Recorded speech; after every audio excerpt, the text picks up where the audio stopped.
자, 모두들 반갑습니다. 지니 인베스트먼트의 강태공 전문가입니다. 자, 금일은 이제 머스크도 인정했다. 자, 과연 무엇을 인정했을까? 자, 그러면서 현대차가 지금 목숨 걸고 투자하는 올해 꼭 사야 될 자율주행 대장주를 공개한다라고 했는데, 왜 올해 꼭 사야 될지, 현대차가 왜 목숨을 걸고 투자를 한다는 것일지, 자, 지금부터 방송을 시작해 보도록 할 테니까, 방송을 시작하기에 앞서서 늘 말씀드리는 여러분들의 좋아요와 구독하기와 댓글까지는 많은 힘이 된다라고 말씀을 드리면서 오늘의 방송을 시작해 보도록 하겠습니다. 자, 일단 오늘 이런 말이 나옵니다. 어떤 말이 나오느냐? 라이벌도 인정했다. 자, 머스크가 현대차 아주 좋은 성적 내고 있다라고 하면서 오늘 장에 이 현대차에 대한 현대차에 대한 칭찬을 아끼지 않는 모습을 보여주고 있습니다. 그래서 이게 왜 중요하냐? 일론 머스크가 지금 뭐 하냐? 미국 내 전기차 시장에서 현대차를 뭐 하기 시작했다? 라이벌로 드디어 의식하기 시작했다는 겁니다. 그만큼 이 현대차가 뭐 하고 있다고 했습니까? 성장하고 있고 빠른 속도로 치고 올라가고 있다는 건데, 사실 이거 뭐 라이벌로 인정할 수 있어요. 라이벌로 인정할 수 있는데 이게 왜 지금에서야 이슈가 될 수 있느냐를 놓고 본다라고 하면은 바로 이것 때문이죠. 뭐 때문입니까? 최근에 이제 머스크가 지금 계속해서 경고하고 있습니다. 루시드라든지 리비안이라든지 이 다른 이 경쟁사 다른 전기차 관련된 경쟁사 쪽을 상대로서 뭐라 이야기하냐고 하면은 지금 이제 너희 그딴 식으로 가다가는 파산한다. 그래서 니네 파산의 길로 가고 있다라고 하면서 다 깎아내리고 있어요. 심지어 오늘 또 동일한 뉴스가 나왔습니다. 그러니까 지금 사실상 경쟁사라고 생각하는 이러한 이 전기차 관련되어 있는 기업들의 너희 그대로 가면 망한다라고 막말을 하고 있는 상황에서 뭐한다? 현대차는 지금 잘하고 있다라는 거는 그만큼 현대차가 지금 독보적으로 뭐하고 있습니까? 치고 올라가고 있다라고 우리가 생각을 해볼 수 있겠죠. 실제로 보면은 지금 최근에 이제 전쟁 관련해가지고 좀 많이 힘들었는데, 최근에 뭐라요? 전쟁 부품난에 쪼그라든 유럽 시장에서, 차 시장에서 현대차, 기아차는 뭐한다? 꾸준하게 성장하고, 판매율이 늘리고 있다라는 겁니다. 그러다 보니까 지금 우리가 기대해 볼 수 있는 건 뭐냐? 사실 이제 테슬라가 현대차를 경쟁할 정도로 지금 뭐한다? 경쟁한다, 견제할 정도로 현대차가 빠른 속도로 치고 올라오기 때문에 우리가 지금 현대차의 이 성장성을 보고 가치 투자를 해도 나쁘지 않다라고 좀 이야기를 하고 싶은 거예요. 근데 문제는 뭐냐고 하면은 여러분들 생각해보세요. 현대차가 지금 테슬라한테 인정받으려고 이렇게까지 성장하겠습니까? 이 테슬라한테 인정받으려고가 아니라 뭐한다? 시장에서의 독점, 이제 뭐 1등 자리를 차지하기 위한 이 기업의 경쟁성을 우리가 생각해 봐야겠죠. 그러면 지금 이제 현대차 같은 경우는 꾸준하게 성장하고 있어요. 근데 사실 테슬라의 점유율이 어마어마한 부분도 맞고, 전기차로서는 저는 생각했을 때 전기차만 놓고 본다라고 하면은 현대차라든지 기아차라든지 뭐 다른 뭐 기업들 똑같지만 테슬라를 이기기에는 어렵지 않을까 좀 생각을 해봅니다. 그럼 이제 여기서 뭐 해야겠습니까? 현대차가 여기서 뒤처지지 않으려면은 전기차 이상의 무언가를 뭐 해야 된다? 치고 나가서 테슬라보다 더 많은 성과를 내야 된다라는 겁니다. 그럼 과연 그게 무엇일까를 봤더니 최근에 이제 현대차가 어떠한 이슈가 있다? 이거죠. 이제 성큼 다가온 자율주행 시대다. 그래서 글로벌 경쟁력 기대되는 현대차 그룹. 지금 아무래도 자율주행 시스템 하지만 지금 뭐 하고 있어요? 이 테슬라가 완전한 자율주행을 만들었느냐? 테슬라도 지금 완전 자율주행은 불가능한 상황입니다. 그렇다고 하면은 지금 현대차가 이 전기차 시장에서 성장하는 이 상황에서 테슬라를 따라잡는다. 이것을 목표로 간다고 하면 아무래도 목숨 걸고 투자해야 되는 건 뭐겠어요? 이 테슬라보다 더 빠른 완전한 자율주행을 만드는 것. 그것이 뭐가 되겠다? 현대차의 목표가 되지 않을까라는 거예요. 그러니까 최근에도 자꾸 뭐합니까? 현대차가 지금 자율주행차 이슈가 나오고 로보라이드 시험 나오고 이제 조만간 자율주행 이거 한번 시범 운영 계속 한다라는 이야기가 나오는데, 아무래도 이런 부분은 지금 이제 현대차가 테슬라를 따라잡으려면은 뭐밖에 없다. 지금 테슬라를 잡기 위해서는 전기차밖에 없다라. 전기차가 아니죠. 자율주행밖에 없다라는 좀 이야기를 하고 싶은 거예요. 사실 현대차도 대기업인데 뭐 테슬라가 우쭈쭈 한다 해서 얘네가 기분 좋겠습니까? 얘네가 테슬라한테 인정받으려고 하는 것도 아니고 얘네는 시장에서 더 뛰어난 성장성을 가져가고 싶은 거겠죠. 그렇기 때문에 저는 제가 봤을 때 앞으로 현대차가 이 자율주행에 대한 더 큰 투자가 나오지 않을까 좀 생각해보고 있고, 또 실제로 보면은 최근에도 뭡니까 물류난이라든지 이런 이야기가 많이 나왔잖아요. 그래서 보면 뭐라고요?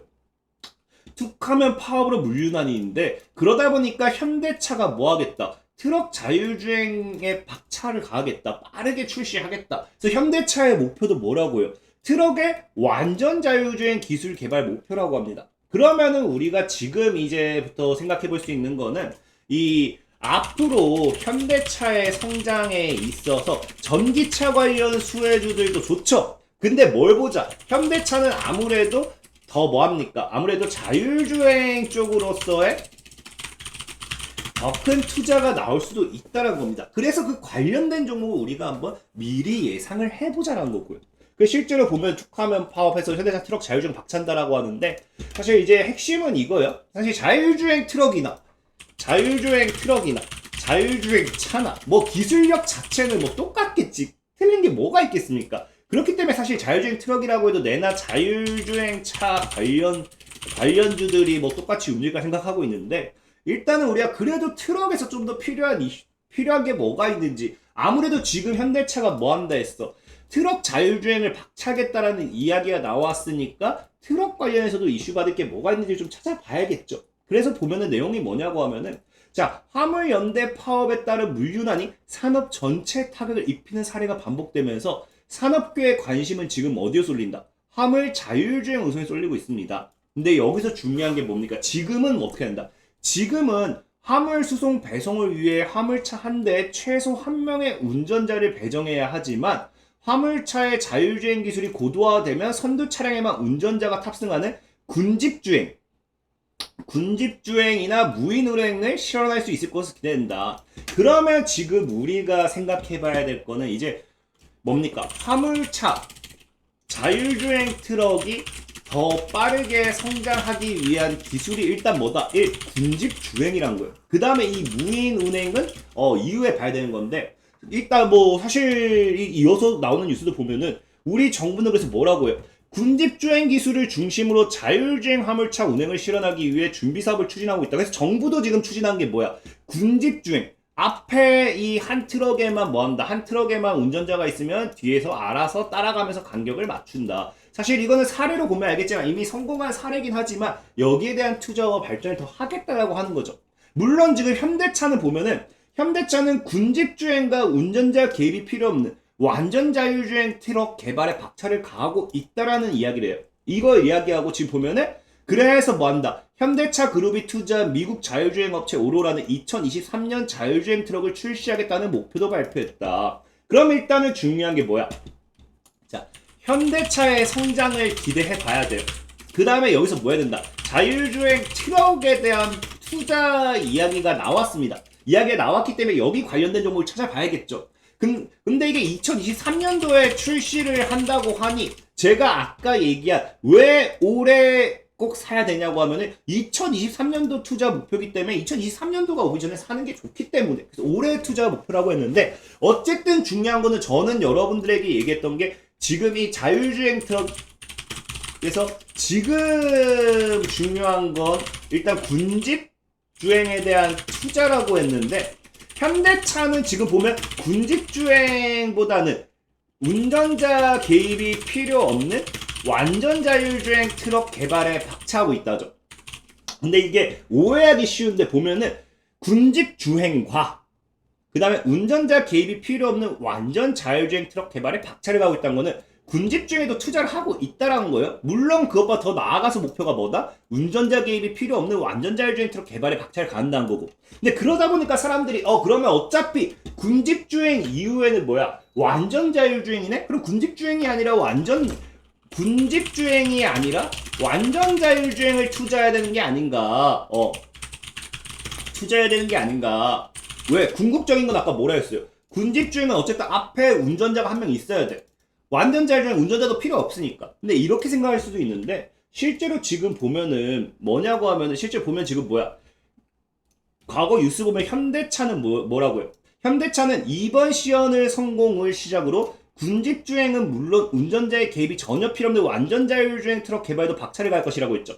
그러니까 여기도 나오는 게 군집주행에 대한 투자를 하겠다는 거고, 아까 앞에 얘기했던 완전 자율주행이란 이야기를 하기 전에도 보면 뭐라고요? 2023년에 오로라가 그 투자 업체, 미국 자율주행 업체 오로라가 자율주행 트럭을 출시한다라고 하는데, 실제로 이 오로라 역시도 뭐한다? 오로라도 여기 보면은 글로벌 대형 트럭 제조사들이 로보택시와 군집주행 등 장거리 화물용 자율주행 시스템 구축을 위해 IT 기업과 협업 관계를 강화한다. 그래서 오로라도 볼보 트럭과 손을 잡았다는 거예요. 그러니까 지금 어찌됐든지 지금 말이 어려운데 완전 자율주행에 대한 투자도 맞지만 지금 당장은 정부가 투자하고 지금 당장 현대차가 됐든 오로라가 됐든 이 대형이 자율주행 트럭이 됐든 어디에 대한 투자가 나오고 있다. 군집주행에 대한 투자가 나오고 있기 때문에 여기에 대한 걸 좀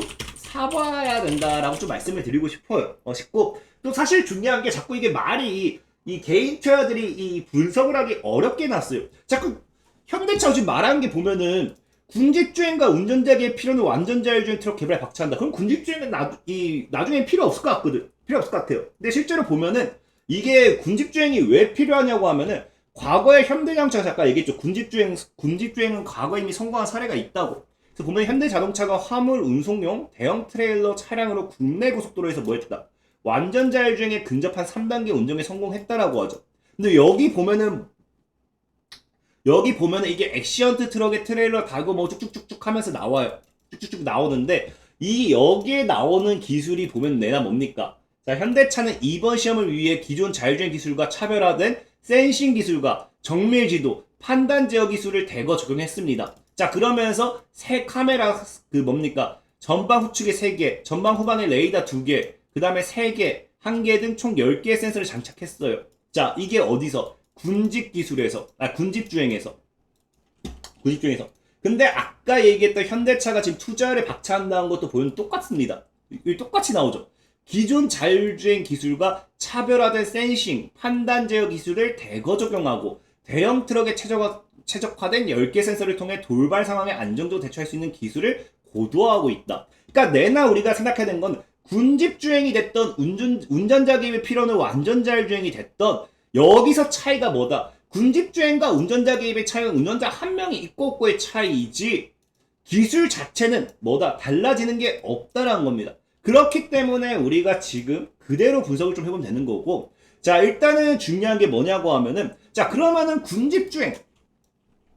군집주행 기술이나 완전 자율주행 기술이나 이 기술 자체는 크게 차이가 없고 사람 한 명의 차이라고 했습니다. 그러면은 왜 군집주행을 지금 이렇게 하느냐를 여러분 좀 생각해 본다라고 하면은 바로 이거죠. 지금 군집주행을 계속해서 일단은 사람이 뭡니까? 사람이 없는 상황은 말이 안 돼요. 사람이 없는 상황은 말이 안 되는 게 완전 자율주행이 안 되니까. 그러니까 누군가는 기본적으로 일단은 계속해서 앞에서 뭐 해야 된다? 앞에서 최소한의 운전을 하는 게 아니라 자리를 잡고 돌발 상황에 대비를 해줘야 된다는 겁니다. 그러면 여기서 강조했던 게 그 돌발 상황을 대비하는 이유가 뭐냐고 하면은 지금은 이것 때문인 거예요. 자, 여기서도 강조하는 게 자, 차별화된 센싱, 그 다음에 최적화된 10개 센서, 결과적으로 얘네가 계속해서 그 판단, 제어 기술 이런 게 다 뭡니까? 센서라든지 순간 제어에 대한 거거든. 그러니까 이런 이야기가 나온 이유가 뭐냐고 하면 이것 때문이죠. 지금은 뭐냐고 하면은 완전 자율주행 하나 아래 단계인 레벨 4 역시 특별한 위험 상황에서만 운전자가 개입할 수 있는 고도의 자율주행을 수행하게 된다. 자, 레벨 4부터는 만약 사고가 난다면 그 책임은 운전자가 아니라 자동차를 만든 회사에 있다고 봐야 하고요. 레벨 4를 구현하기 위해서는 자동차가 카메라나, 보이죠? 카메라나 라이더로 인식한 주변 상황을 정확히 파악하고 이를 AI 인공지능을 통해서 핸들과 제동장치, 가속장치를 조절할 수 있어야 한다. 그러니까 이를 위해 자율주행 기술을 개발하고 있는 기업들은 뭐합니까? 이게 핵심이죠. 카메라 등으로 수집된 엄청난 양의 이미지를 전송받아 분석하고 있는데 이게 자율주행 경쟁력을 좌우하는 핵심이다라고 뭐한다? 전문가들은 지적하고 있다. 그러니까 지금 결과적으로 이제 현대차가 지금도 보면은 이 군집주행을 통해서 완전한 자율주행으로 넘어갈 거예요. 근데 현대차가 지금 이야기하는 계속 뭡니까? 센서, 정밀한 센서, 그 다음에 기술과 차별화된 센싱, 뭐 이런 것들, 판단, 제어 기술, 이런 것들을 보면 결과적으로 뭡니까? 지금 정보 분석이라는 거예요. 그러니까 지금은 뭐 하는 타이밍이다? 지금은 군집주행을 통해 가지고 정보를 분석하고 그 정보를 모으는 뭡니까? 모으는 중이다라고 봐야겠죠. 결과적으로 이런 것들 판단이 다 끝난다라고 하면은 이제 어떻게 되느냐? 이거 판단이 다 끝난다고 하면 이제 사람 없이 완전한 자율주행이 되겠죠. 그럼 여기서 문제. 이 정보를 모았을 때 정보를 그냥 모아가지고 차에 인식을 한다고 해서 그게 되는 게 아니에요. 왜? 각기 전혀 도로마다 다른 상황들이 있을 거거든. 그럼 이제 여기서 뭐가 필요하냐? 자, 정보를 모아놓고 자율주행 차와의 뭐가 되어야 됩니까? 정보와 자율주행 차와의 왔다 갔다 소통이 돼야겠죠. 소통. 그게 지금 뭐냐고 하면 이거예요. 우리나라에서 투자하고 있는 과학기술정보통신부는 올해 자율주행 기술 개발에 283억 추가하는데 뭐 쭉쭉쭉 하면서 중요한 건 이거죠. 우선 자율주행 차량의 신뢰성과 안정성 확보를 위해 자율주행 차량 데이터 통신 보안성 평가 기술 네트워크 가부화 방지 기술 개발하고 이겁니다. 초고속 초저지연 고신뢰성을 제공할 수 있는 차세대 차량 통신 기술도 확보할 예정이다. 그럼 지금 현대차가 결과적으로 군집주행을 통해서 완전한 자율주행을 통해 가지고 현대차는 뭐한다? 정보를 모으고 있다. 그 정보를 모아서 뭐하겠습니까? 모아서 뭐합니다? 차와의 뭐가 된다? 차량 통신이 되어야 된다는 거예요. 그래서 지금 5G NR V2X라고 하는데 지금 이제 여러분들이 봐야 될 건 이거. 여러분이 생각할 건 V2X 기술이라는 것만 생각하면 돼요. 보면 그래서 V2 기술 X도 확보할 예정이다. 이게 뭐예요? 보면 나오죠. 이는 군집주행이라든지 원격주행이라든지 고도화된 자율주행 서비스 구현을 위한 필수 기술이라는 거예요.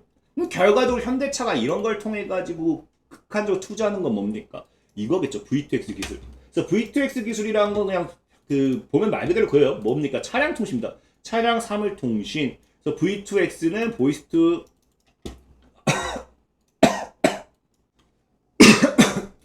보이스 투 에브리띵의 뭐 약자라고 하는데 차량이 유무선망을 통해 다른 차량 모바일기기 도로 등의 사물과 정보를 교환하는 것 또는 그 기술을 말하죠. 그래서 이 기술이 궁극적으로 투자해야 될 목표라고 좀 보면 되겠고 일단은 현대차 같은 경우 현대차가 아니라 우리나라 정부는 지금 보면 5G NR 뭐 이런 거 있잖아요. 근데 제가 왜 V2X만 보면 된다라고 하냐면은 자 실제로 보면 미국 같은 경우 뭐라고 해요? V2X가 앞에 뭐가 붙어요? CV2X예요. C가 붙는 이유는 뭡니까? CV2X는 와이파이 기반이기 때문에 앞에 뭐 5G V2X는 보다시피 그럼 5G가 기반이겠죠. 그러니까 뭐가 기반이냐에 따라 다른 거고 현대차 같은 경우는 심지어 뭐라고 해요? DSRC 방식의 V2X라고 하죠. V2X. 그렇기 때문에 이 V2X 이것만 일단은 여러분들이 생각을 하면 되고 현대차 같은 경우도 DSRC 방식의 V2X를 통한 차량 통신 방식을 뭐 채택한다라는 이야기가 있었던 만큼 결과적으로 완전한 자율주행 일단은 뭐예요? 자율주행 트럭이 되었던 자율주행이 되었던 이 핵심은 군집주행입니다. 군집주행. 그래서 이 군집주행을 가능케 하는 것도 뭐다? 군집주행 가능케 하는 거는 정보를 더 모으기 위한 그런 거라 좀 생각을 해주시면 돼요. 센서라든지 이런 것들. 그리고 이제 완전한 자율주행은 뭐예요? 그 정보를 모은 것들을 기반으로 뭐한다? 차량과 뭡니까? 사물통신을 통해서 완전한 자율주행이 된다. 그러면 결과적으로 군집주행에도 필요한 기술이 V2X고 완전한 자율주행에 가기도 위해서도 군집주행을 통한 V2X 기술, 이 정보를 습득해서 V2X를 통한 소통이 돼야 되고 그럼 현대차 같은 경우는 이러나 저러나 뭡니까? 사실 자율주행 관련주들, 자율주행 기술 뭐 이거는 너무 많이 이야기했죠. 그럼 여기서 우리가 생각해봐야 될 거는 V2X에 대한 이 성장도 좀 생각을 해보자. 오늘 소개시켜드리고 싶은 종목 중에서 하나는 사실 뭐 한국테크놀로지 보면 뭐라고 해요? 현대차가 자율주행 V2X 양산차에 적용한다라고 하면서 관련주로서 수혜 받았습니다. 근데 얘는 좀 사세요 하기 그런 게 여러분들이 좀 무서워하는 그런 종목이죠. 뭡니까? 관심 종목에다가 뭐 완전 동전주예요. 그래서 이거는 뭐 굳이 사라고 얘기는 못 하겠어요. 근데 다만 이거 말고 그래서 첫 번째는 한국테크놀로지라는 종목이 있고 두 번째는 뭐가 있냐고 하면은 라닉스라는 종목이 있어요. 라닉스가 과거에 현대차와 애플이랑 뭐 공동 개발한다 했을 때 애플과 공동 개발한다 했을 때 뭐 때문에 강세됐냐? DSRC 칩 납품 부각되면서 V2X 통신 모뎀 솔루션도 개발했기 때문에 여기 나오죠. DSRC 칩을 현대차와 기아차 등 완성차 업체에 납품하고 있으며 그래서 이게 지금 뭡니까? DSRC 관련한 V2X를 선택한다고 하면 얘는 엄청난 수혜가 될 거고 이게 아니라도 V2X 통신 모뎀 솔루션도 뭐하고 있다? 라닉스가 개발하고 있다. 그래서 오늘은 한국테크놀로지랑 이 라닉스라는 종목을 좀 소개를 시켜 드릴게요. 자, 그리고 방송을 끝내기 전에 마지막으로 늘 말씀드린 게 뭡니까? 이 시황적인 부분에 있는 종목은 뭐다? 시황적인 부분에 있는 종목은 늘 이런 미래 가치를 보고 투자하는 거고 오늘도 했던 게 2023년도 이후라 했죠. 2023년도에 트럭을 출시할 수도 있으니까 그때부터 시세를 받을 거예요. 그래서 오늘은 여러분들에게 늘 얘기하는 게 내가 빠르게 단기간에 시차익을 원하시는 분들은 진일강태공 어플을 다운받아 달라. 어플을 검색하시면은 단기 관심 종목, 장트 승부 종목 다 올려드리니까 확인해보시고 다운받으면은 매매하는 데 있어서 충분히 도움받으실 수 있다. 하루에 5퍼 뛰기, 10퍼 뛰기 정도는 충분히 가능하다라고 말씀을 드리면서 오늘의 방송을 마무리하도록 하겠습니다. 자, 지금까지 지니 인베스트먼트의 강태공 전문가였고요. 여러분들의 좋아요와 구독하기와 댓글까지는 많은 힘이 된다라고 말씀을 드리면서 오늘의 방송을 마무리하도록 하겠습니다. 자, 모두들 안녕!